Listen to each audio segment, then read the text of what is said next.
오늘 하나님 말씀의 제목은 지혜를 얻는 법이라는 제목을 가지고 오늘 하나님 말씀을 전합니다. 사람들은 지혜롭게 살기를 원합니다. 지혜로운 사람을 보면 부러워하죠.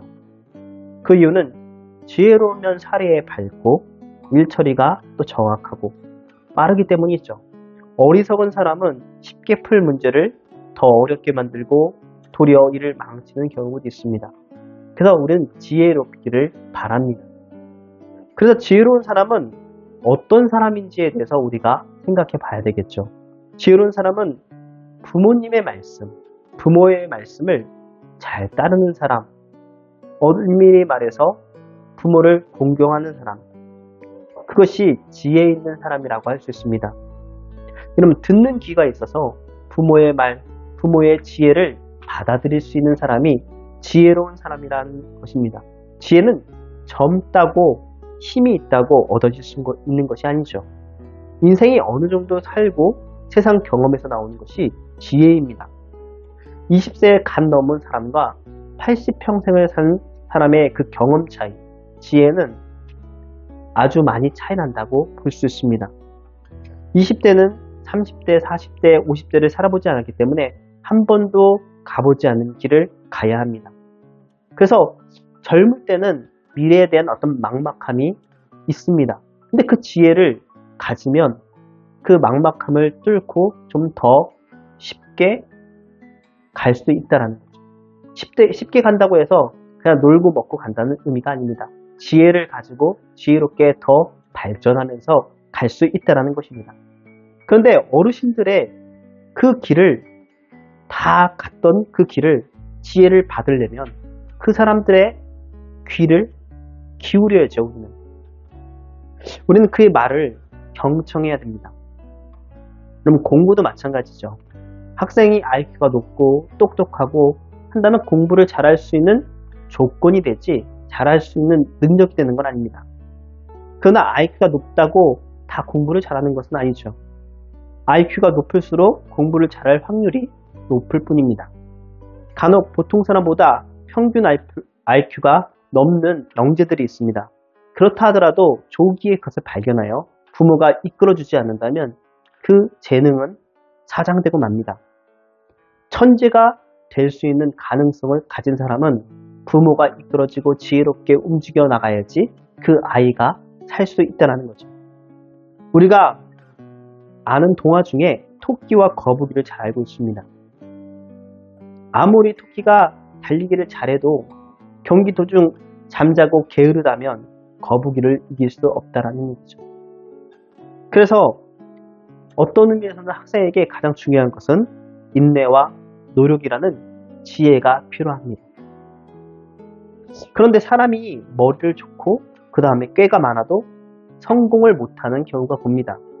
아무리 머리가 좋아도 그것을 잘못된 곳에 쓰거나 남을 해코지 하는 데 쓰고 사기치면 감옥에 가게 되어 있습니다. 인생은 끝이라고 볼 수 있겠죠. 아무리 좋은 머리를 가지고 있다 할지라도 그것이 나쁜 길로 쓰면 그것은 지혜로운 길이 아니라 어리석은 길로 빠진다라는 것입니다. 뉴스에 보면 죄를 지어 감옥에 가는 것을 우리는 종종 봅니다. 정치인이든 무엇이든 상관없이 죄를 짓는다는 말이죠. 한자 성어에 기토지설이라는 얘기가 있습니다. 그렇게 꽤 많은 토끼가 거북이를 따라서 용궁성에 갔는데 죽으러 가는 거죠. 그래서 토끼는 재치를 발휘하여서 위기를 모면하고 살아서 육지를 돌아오게 된다는 이야기죠. 이처럼 사람이 지혜가 있으면 자신의 생명을 구원할 수도 있다라는 이야기입니다. 오늘 본문에 보니 지혜의 장이라고 할 수 있는 잠언입니다. 잠언 1장 말씀이죠. 성경에 지혜란 무엇이며 지혜를 어떻게 우리에게 오는 것인지, 이 시대에 살아가는 성도는 지혜를 어떻게 우리가 깨달아 하나님 말씀을 통하여서 이끌어 나가야 되는지 그것을 우리는 나누고자고 합니다. 그럼 지혜는 하나님이 주시는 것입니다. 하늘로부터 오는 거죠. 잠언 1장 1절에는 다윗의 아들 이스라엘 왕 솔로몬의 잠언이라 라고 얘기하고 있습니다. 잠언은 히브리어로 마샬이라고 합니다. 다스리다, 비교하다. 그래서 잠언은 단순히 비교를 통하여서 명쾌하게 비유를 우리에게 보여줍니다. 뭐 유사하든지 상반되든지 그것을 대치시키든지 교훈과 격언 비유를 우리에게 보여준다는 거죠.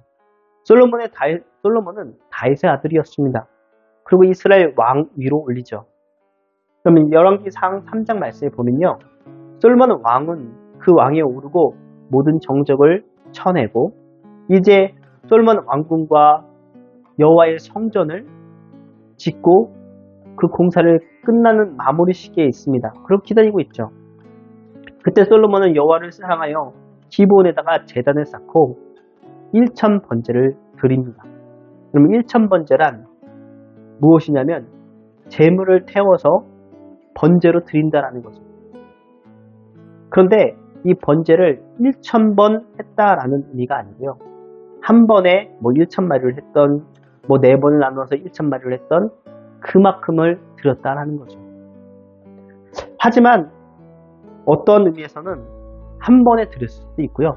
3번, 4번 나누어 드릴 수도 있습니다. 왜냐면 거기 가장 큰 그 번제 단이 기브온에 있었는데 1000마리를 한 번에 태울 수 있는 그러한 장소가 아니었거든요.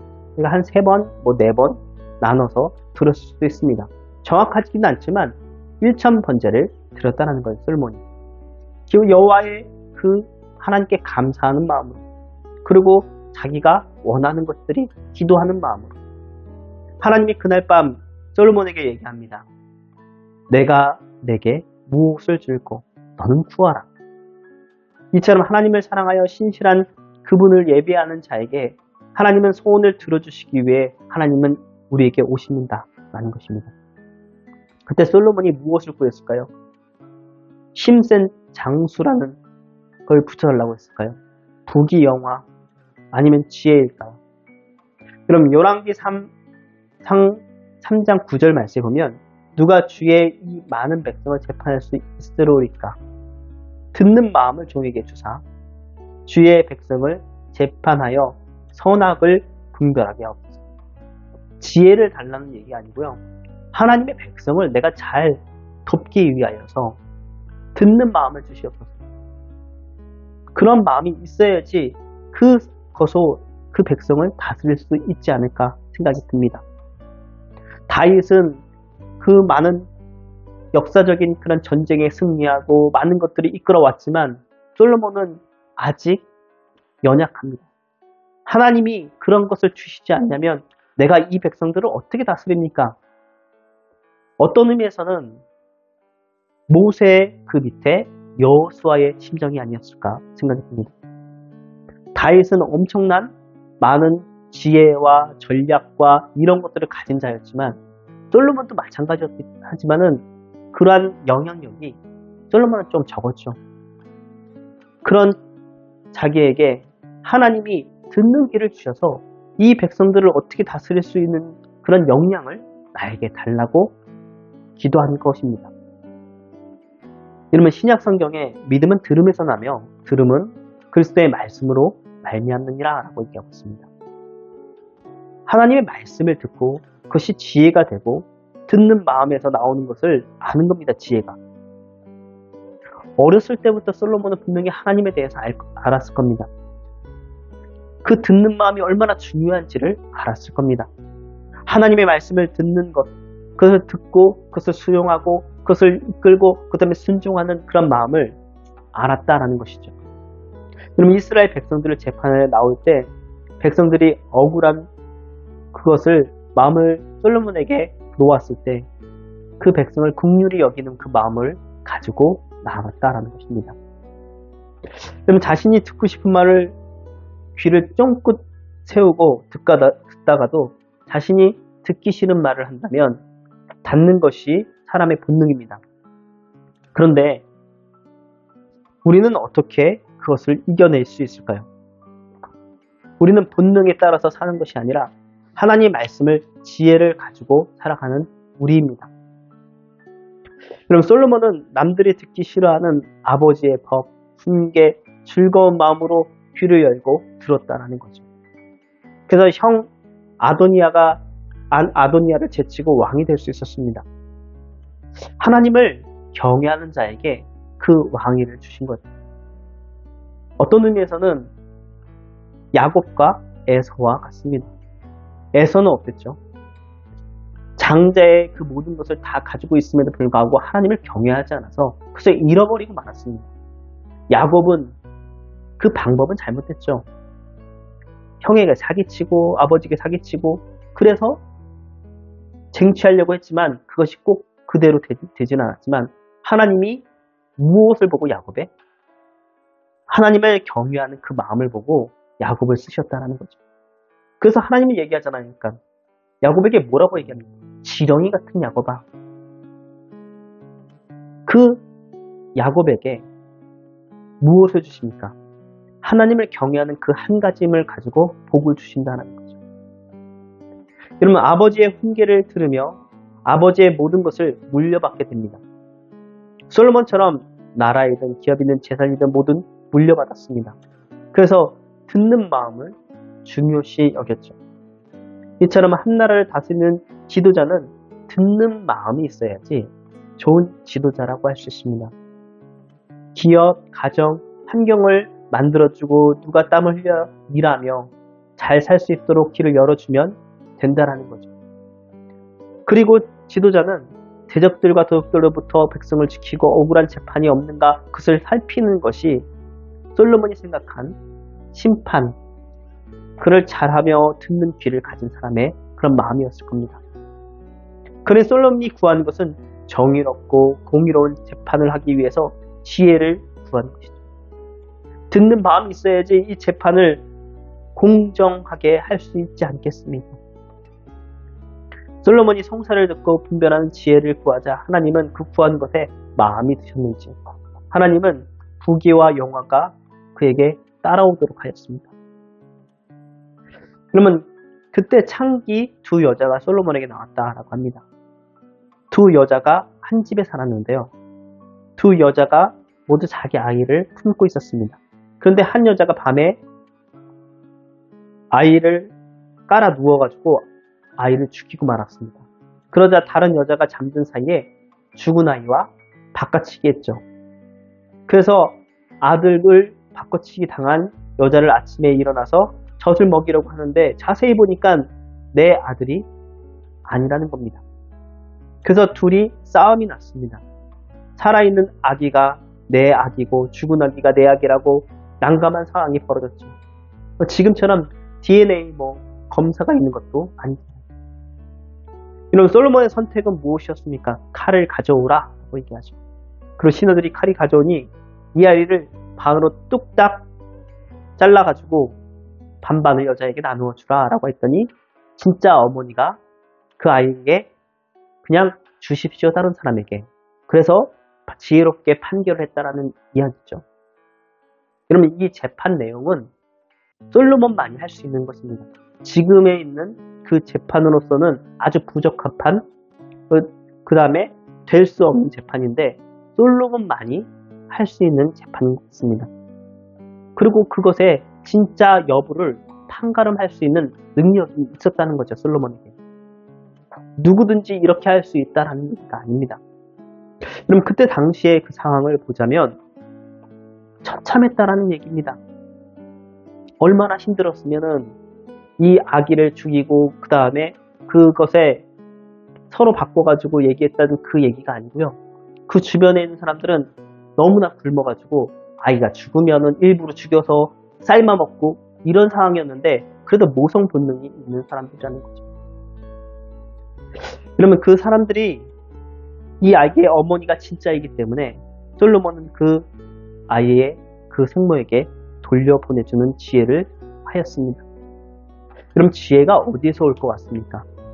듣는 마음에서 온다는 것입니다. 그 사람의 말을 들어주고 그 말이 진실인지 아닌지 판단할 수 있는 능력.